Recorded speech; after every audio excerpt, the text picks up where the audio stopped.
Great. Mark, it's great to meet you, sir. Thank you for taking a minute out today. I appreciate it. I'm glad to do it with you. So let's begin our journey with this. 6 years ago, this pandemic was a huge shapeshifter for all of us, changed the planet. How did you get through that era, and how has it changed the way that you do things today? Yeah, I have a little bit of a funny kind of story around that, and maybe everybody feels like they had a funny story. But the firm, the organizational development firm that I had established in 1999 into 2000 was virtual from the get-go.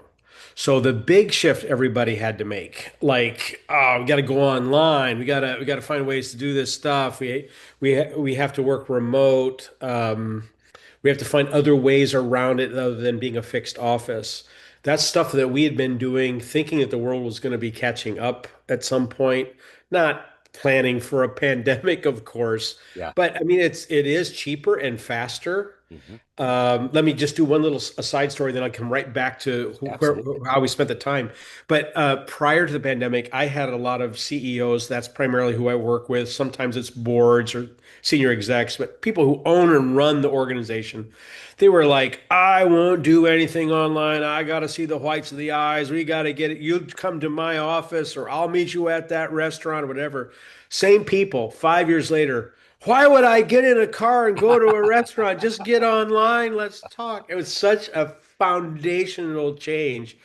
And we felt like our team felt like, hey, everybody's catching up now. We're actually doing what we could see coming, and the technology had certainly caught up to that by that time as well. So we actually ended up being able to operate even more effectively because we didn't have to get on planes and trains to go to clients or get in our cars. And so we actually became more productive during that time. So, as with some other business models, it actually served us in a quirky way. I was had finished a huge project in Idaho, and along that way in Boise, I had a daughter and children moved to the area. We had a brother and their family of my wife's that moved into the area. And all of a sudden, we had this family pocket there, and I was there 10 days a month working with this client. We decided to buy some property. The pandemic hits. Well, our property was a cabin up in the mountains over the top of the city. So we just spent 3 years in our cabin. We had the best Wi-Fi and connection that we had. So it was the best for the tech. So we'd come down on a Saturday, fill up with groceries in the parking lot, drive back up the mountain, and gather around the hearth of the wood burning stove. I mean, it was just a mountainy kind of summit experience for 3 years, and it really gave me some creative space. So I got some writing projects done, perfected some things around some business endeavors I wanted to be on, got some extra research done. I know that's not the story that many people had. Many people are like, their cabin fever was different. They were isolated, they were alone. Family members were dying, they were suffering, job loss, job closure, all kinds of stuff. My experience was different because of some of those previous choices and some life circumstances. Yeah, I mean, I've actually heard more about the silver linings. You know what's interesting? You just sparked a memory in me. I was stuck in the back of a water taxi in Venice, Italy on the morning of September 11, 2001. And I had to find my way back to America. My flight from Paris to Oh, Kansas City didn't exist anymore. But I ended up going to this old hippie town called Vernazza in Cinque Terre in Italy. And I kept thinking while I was there, if there was ever a place on earth that would be the perfect place to be in, it yeah, was there. It was, yeah, I was right by the ocean. No one was really interacting as if, there was a huge calamity going on in America. I mean, yeah. they were cognizant, but it was like, it's that idea. You look out your window and you realize that the world is going through all of this horrific stuff, but you happen to be in a spot that's almost idyllic, Right. and that doesn't say anything about the woe. It's just life happens sometimes. It's like it's a huge game of chance. Yeah, yeah, yeah. So that's how we got through it. I felt like I was actually thriving, Yeah. resting, getting perspective, retooling. There were a lot of good outcomes for me.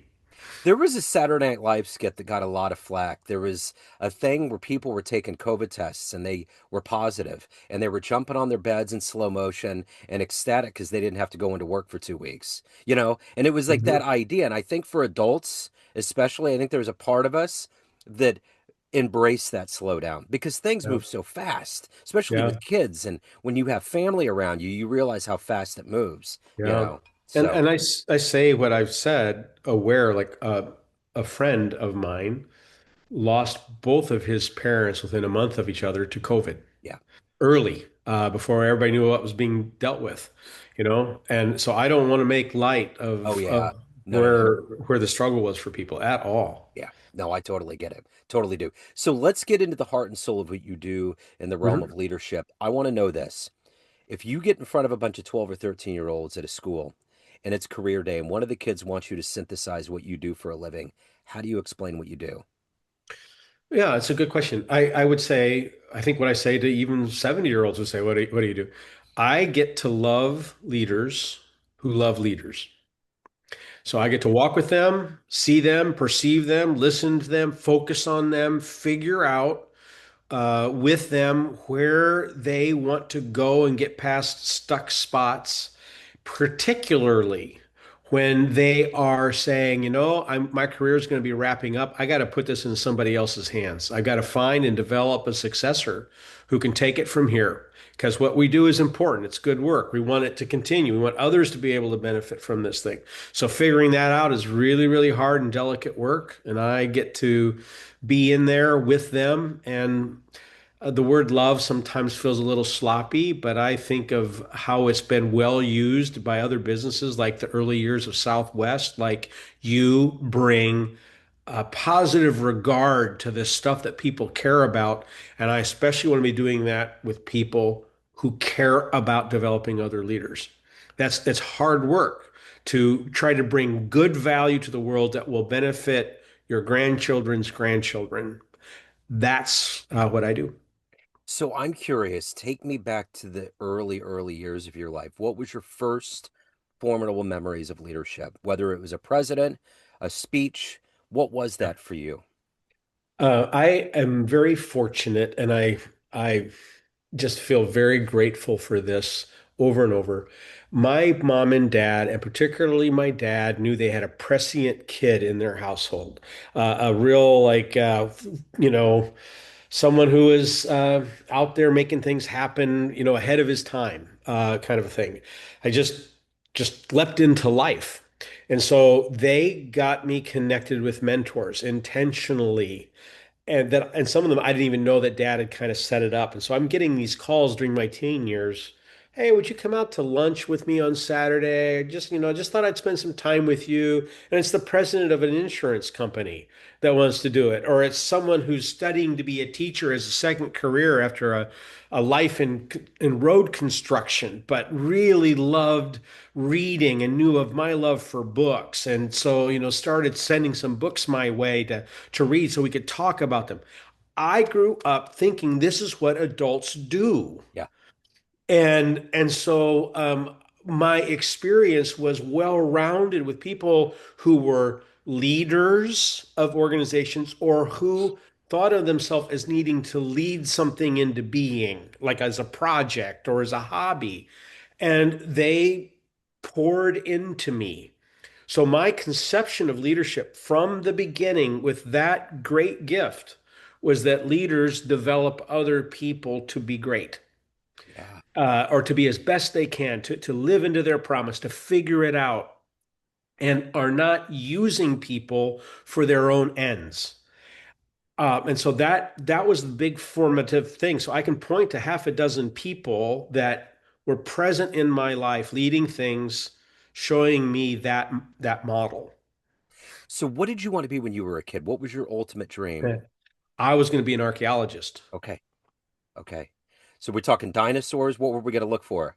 Oh, I wanted to do ancient world stuff. Go excavate an old Carthaginian temple or learn about the Hittite civilization on the ground by digging something up. That's where I was going. So it would have been Near East, Middle East, Palestine. Yeah, that's wonderful. So let me ask you this.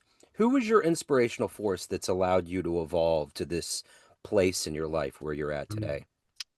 Well, one person I refer to a lot, and now I'm not talking about a mentor that I ever met. I'm talking about a writer that I wish I could have met. It's like, who do you want to have dinner with if you could choose anybody? For me, it would be E.F. Schumacher. So he was the British coal board economist in the 50s and the 60s, I believe, died in the early 1970s. He wrote this little book, still in print, called Small is Beautiful.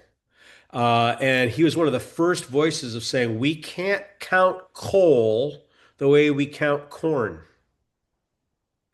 There's a finite mix here, and it will eventually not be available. So we have to think in terms of how we count non-renewable resources, renewable resources. He was also pointing to the idea that a lean and responsive company can multiply out and grow that way, not just suck in and become a great big behemoth that controls the whole world. But you actually make things available and you launch other sub businesses under other leaders because, again, you're developing people. And so his approach to how one lives in the economy and builds sustainable, ongoing 200-year businesses, that kind of thing, really spoke to me and was deeply influential in my life. And that's a go-to resource. That book, Small is Beautiful. Another one is Guide for the Perplexed that he wrote that I just return to as a kind of an anchoring approach to business and leadership. So let's say you could run into his ghost and you could have some time to talk to him. What would you want to know? What would you discuss with him? I think there would be two subjects. One is he was very much into the development of the person, not just the development of the business. And so, as goes one, so goes another.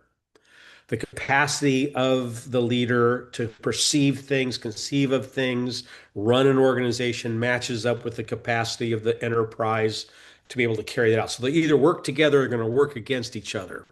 And if they're going to work together, that person has to be developing. They have to be in a constant learning posture. They have to be reflective enough to know where they end and other people are involved. And I would love to just have him tell me more about how that developed in his own life and how he has seen that developing. Because I'm finding that the thing that breaks business partnerships up more than anything else are about qualitative measures, not quantitative ones. It's about no trust, or you didn't do what you said, or I don't believe you. That's all qualitative, and that's what busts us up. So I want to talk about that with him. The other thing I'd like to know, assuming that his ghost has been paying attention to what's happening in the world, I would like to know what he would change, what he would say differently, and as well as what do you find was confirming? Like, where did you say, I predicted this, this is where we're at, as well as, what didn't play out? What ongoing reflection would he offer? Partly because he was such his mind was such that he wasn't repeating himself. He was growing, so he would see new things come and start to articulate them. So I just like to get in that stream of thinking and have him catch up and tell me what he was observing. So when you look at business, you got all these superstars that exist out there, like in sports. I mean, you got your Yeah. Steve Jobs and you got your Zuckerbergs and you got all these people. But from a top-down sense, because you're talking about quantitative and qualitative, there's something about creating an environment that people want to be in that makes them thrive, that makes them innovate and be imaginative. What company, what leader do you think either exists today or set the wheels in motion that still exists that you admire? That's a great question because a lot of my biggest admiration goes to family-owned firms that have gotten to a third or fourth generation and not necessarily having to be all family all the time. Yeah. So one company to admire for any number of reasons is the Kohler Company, still privately owned. Hmm. I've lived just up the road from the headquarters for years and have family members that have worked for them. I've had a number of clients that I have worked with who were CEOs of some of the held companies Well, think about this. Kohler Company, privately owned, family owned. You got to have the name Kohler if you're going to, up till now, if you're going to be the CEO. And they have bought and sold companies and keep cultivating and growing leaders who become the CEOs of these health companies.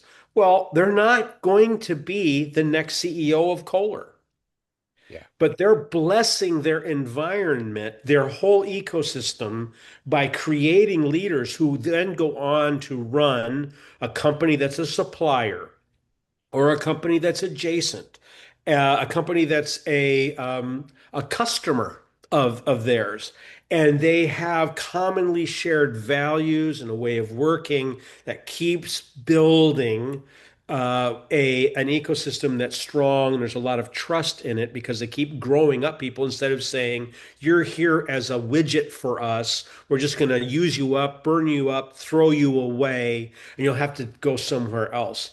I've admired that and seen that fairly close up. They're very strong and have been historically at creating learning arcs and development arcs for these people who are senior VPs and CEOs for their career and will bless other companies with them. So, what is the energy for you to not only to do a good job that you do for your clients, but you got to keep on the learning curve. You got to keep up with what's going on, especially with AI and things that are happening in Yeah. this very advanced world we live in. But you also have a soul to take care of that's you. What is that energy every day when that alarm clock goes off to hit the ground running and do it at a high level? Yeah. Uh, I have grandchildren. I have seven. Um, I was privileged to know my grandparents. So my grandparents were born turn of the last century. Mhm. And I can imagine my grandchildren, because they're becoming young people, they're becoming persons, right? I can imagine them as grandparents. So I have a capacity in my brain, as about anybody does, to think in terms of 200 years. What has come my way, the family stories, whatever else, but going further into the future, what I am touching can have impact on at least 3 generations subsequent to my life. Yeah.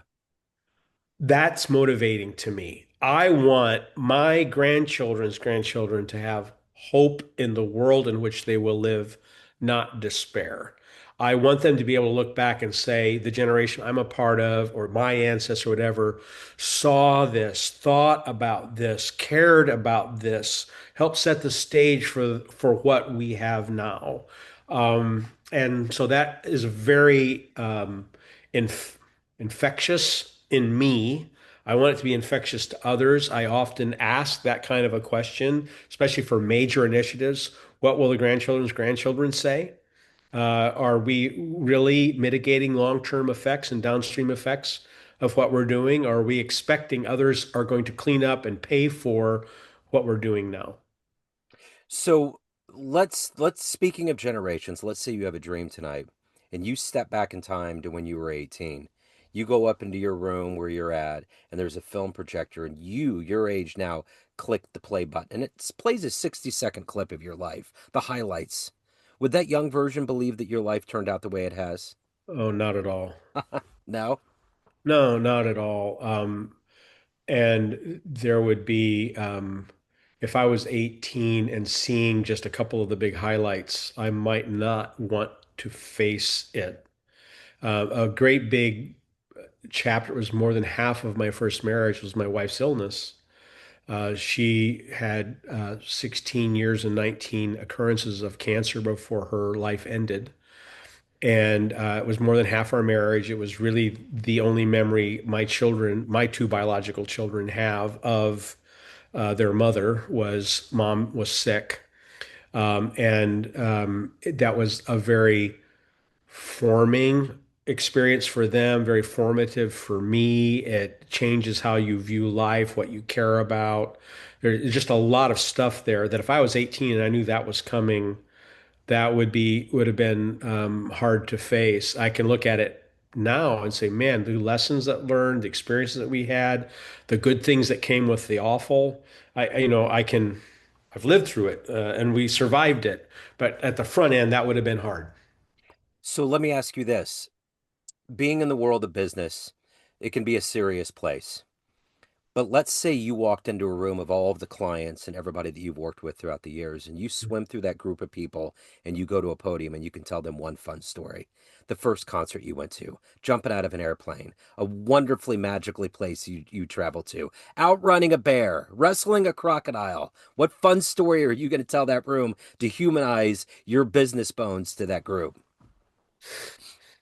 Oh, if I'm humanizing the business bones, I'd want to find some way to talk about how you can't predict stuff. Like you keep doing what you know you should do, and somewhere along the way, 10 or 15 years out, some seed you planted is going to spring up and surprise you and be one of the success stories that you have. Yeah. And so one story I could tell to support that it's just a silly story, but it's so funny, is I have the middle name Lavon. And that middle name was my father's name. It's my middle name. It's my son's middle name. It's one of my grandson's middle names. So four generations of these guys named Lavon. My son is 2 months old, maybe, and I'm holding him in my arms. And I come to this summer camp of high school students. I'm going to be a speaker there for the week. So, I get a free cabin, lakefront cottage. I just got to talk to this group of people every evening and have a lot of fun. And one of the other leaders comes in and he's just a goofball. And he talks about everybody in his family, like 6 kids. And he tells me the first name, middle name, last name of everybody. And then he ends with his brother. And I'm just going to make a name up, but he's going to say his name was Roger Levon Ganger. Levon, what a terrible middle name. What were my parents thinking? And he's going on and on and on about this horrible name. Well, it's such a rare name to begin with, to let alone to have somebody else with it as a middle name. That was a really big surprise. And I just waited, straight faced. When he finally wound down, just being this goofball, I said, my middle name is Levon. He said, no, it's not. I said, yes, it is. And this is my son. I'd like you to meet him. His name is Zachary Levon Vincent. And that's my father's middle name. I got out my driver's license. I showed it to him. He says, I cannot believe it. I cannot believe it. And it was just really That's hysterical. awesome. 15 years later, I am in Arizona. This had happened in Indiana. I am in Arizona. I am at a conference center. Again, I'm a speaker. I'm in the lunch line. I don't know anybody from this group. And I fall into conversation with the person behind me while we're waiting to get served in the cafeteria.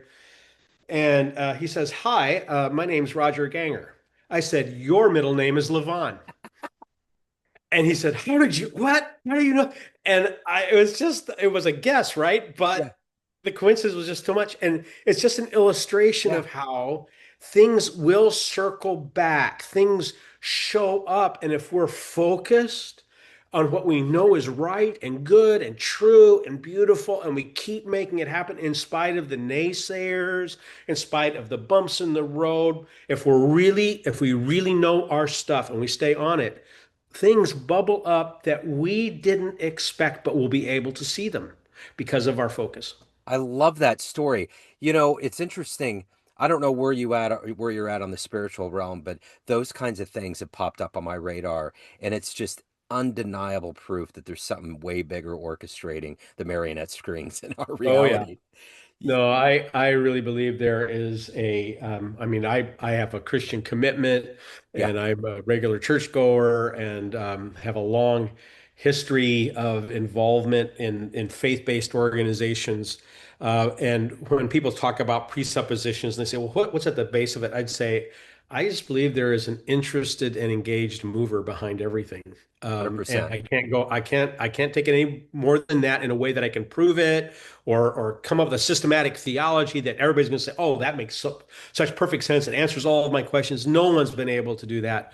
But we do have this fundamental choice of it. Either there is an intelligence beyond ours that is giving shape to this and helps us get some sense out of it, or it's all random and somehow in all of that randomness, something out of the chaos has emerged.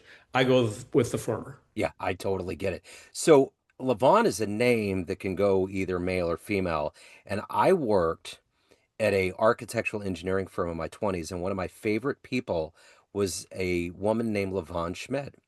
And I remember that name very well when you said it. And she was wonderful. And I'd never heard that name. And I remember, I can't remember what she said the story was behind it. But I got one more thing about things in life coming full circle to compound what you're saying. After I turned 50, I was with my stepdaughter waiting at a ride in the Ozarks in Missouri. And it was called the time travel. And there's all these clocks ticking around us. And she kind of whipped around and said, "What have you learned after a half a century on this planet?" And I said, "I have learned without a doubt that everything is full circle. We all at some point in our lives will come back to the beginnings and we'll have to tie it up or we'll have to revisit it. But in my existence after that long on this planet, that's what I realized. And it's exactly what you're talking about. And it's that idea too of of thinking about things not overtly, but it's all karmic. What are you going to do? Because all of the things that you do one way or another will have repercussions for later on. And you having that stellar conversation and sharing that, the fact that that came back and there was such good feelings, that's why we're human. That's what makes sense, right? Oh, I appreciate that. I'll share with you the idea that things are on an arc more than they are on just a continuum. Right. So, and this is positive and negatives. There's an interesting thing, right? Historically, fascism and Marxism, everybody ends up in concentration camps, at the outer extremes. They arc back and end up in the same place. But when we look at the really positive things as well, when we are reflecting and then acting, we're kind of moving back and forth. And at some point, reflection becomes action because we're in it, we're learning, or our action becomes a way that we're putting our reflection to work. We're not just always all by ourselves or always immersed in things. We're going back and forth, and it has this arc to it that will circle around. And that's why iteration or the Socratic method, the way of revisiting and then taking next steps and then coming back and taking next steps, or our calendar year. It's a fiscal year, a fiscal cycle. I mean, on and on, where we see things loop much more than they move in a straight line. For sure. So, Mark, I got to know of everything that you've accomplished beyond your family, more in a business sense, of everything that you've done and evolved to. What are you the proudest of? Well, I'll go back to the big season of managing health in our family. We came through that with our children into adulthood, through college. We were able to avoid medical bankruptcy. And I have had a lot of extra years to live in what I call bonus time.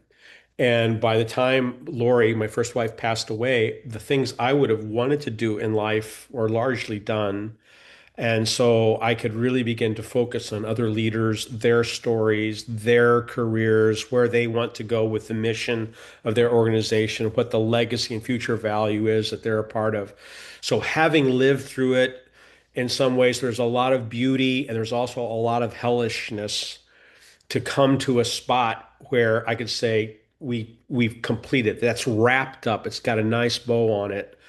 My wife was able to die at peace, at home, surrounded by family, and we could celebrate the good things. That all of that, I think I'm just the proudest of. We got that done. It required a lot of hands on deck. It required a lot of love. It required a lot of orchestration, partnership of many, and we did it. So, at the end of the day, Mark, everyone has a perception of you family, friends, clients, everyone that knows you in varying capacities, but you run the show. What's your perception of you? Who do you think you are? I think I am a focused person, but that doesn't mean very much. What I think I hear back the most from others, and it feels resonant, it feels true, it feels like, this is what I aspire to be, is that I am an approachable and loving person. I'm present with those I get to serve, and keep working to be even better at that. Um, and that matches, when I hear that back, that matches what my heart aspiration is.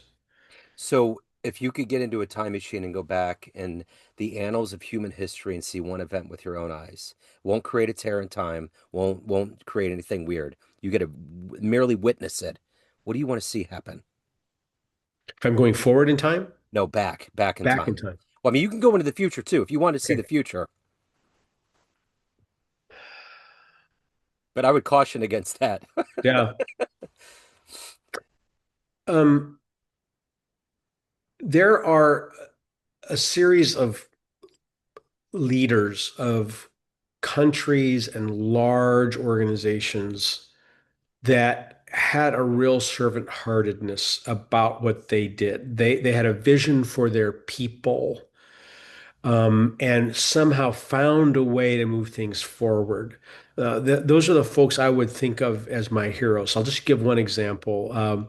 The former president of Czechoslovakia, Václav Havel, 1990s, and the ability to hold a country together and actually help a couple of countries emerge out of that, moving from Marxism after he had been imprisoned, holding the place in peace, helping the economy become a little bit more prosperous, helping the rivalries between different ethnic groups lend themselves to two sovereign states instead of trying to hold one together.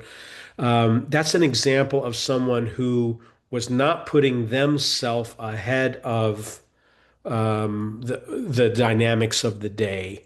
And I would like to see those people heralded more than they have been.